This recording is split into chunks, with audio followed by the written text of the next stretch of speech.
So, kumain naman si Sol ng maayos today. Ubos yung food niya. Gusto na yata nila magpunta sa kanilang pooping place. Ayun! Check ko lang sila bago ako matulog. Tapos ipapasok ko si Sol doon sa kulungan. Kaninang umaga kasi nakita ko may mga sinira siya mga halaman dito. Plastic! Alam ko na kulong ko kagabi ito. Nanira ng mga halaman. O yun, namunga na yung mga blueberry. Ito yung tanim kong baliti. Tapos tinapak-tapakan niya. Dama de noche. Laka po. Pambihira talaga. Hindi pa mapagkakatiwalaan to. Pero nakakatuwa, may mga bunga na pala yung blueberry ko. Nasaan yung lolo mo? Hoy, ikaw. Di mo binantayan si Sol. Inside na doon. O talaga, diyan ka pa pala nagtatago dahil malamig dyan.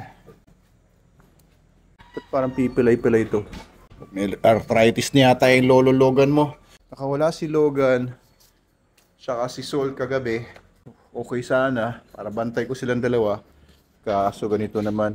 Hindi daw mapapasok ni Snooki kanina, nakasarado daw yun. Paano kaya nabuksan naman? At ayun, umiihi si Sol doon at iihi rin ulit si Logan doon. Ayan na nga. Ayun, okay, tapos na. Ang lolo Logan, parang nahirapan ka pumanik, parang may pilay ka. Wala, may parang pilay nga si Logan. Logan, lika nga dito.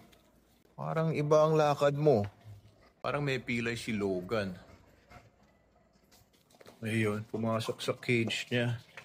At ayun, ngayon lang niya kinakain yung food niya. Parang mas masiguro pakiramdam niya kanina. Yan, sige. Alam nyo kasi minsan, ito si Logan, dahil matanda na siguro to, 11 years old na to, natatapilok, nahuhulog. Di na kagaya ito ng dati. Tanda na si Lolo Logan mo. Kaawa naman. Pero for a 11-year-old Belgian Malinois, okay na okay pa naman si Logan. Mukhang bata pa. Sol? Mukhang bata pa si Lolo Logan.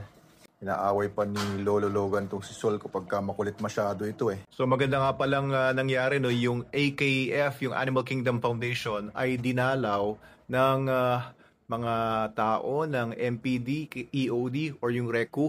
Alagaan na lang daw muna nila yung napakapayat na canine at gagawin nila 2 to 3 months, hindi muna nila pagtatrabahuin. I-rehabilitate muna nila. Kagaya ng ginawa ko dito kay Sol, 3 months na ito, gumanda na yung katawan. Ayan, so kung siguro ganito si Sol nung simula, nung payat pa, 3 months, ayos na ganda na yung katawan. In 3 months, maganda na yung aso na yun. Pero yan, pag nakita ka ni Logan na kinukuha mo na naman yung pagkain niya, lagot ka na naman, babanatang ka noon. Ano yung gawa mo dyan, Logan? Ha? Meron dyan? Ha? Okay ka lang ba? At ito naman si Lebron. Lebron, good boy.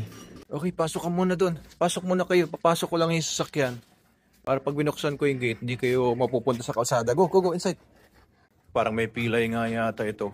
Pero maliksi naman, nakakapanik naman siya dito. Okay, pasok ko muna dyan ha. Sarado ko muna ito. Please follow and share our videos. Ayun, okay. Naubos naman ni Logan yung food niya. Pinasok ko na yung sasakyan. Okay, very good. Okay ka lang, Logan? Kung magkakasakit ha.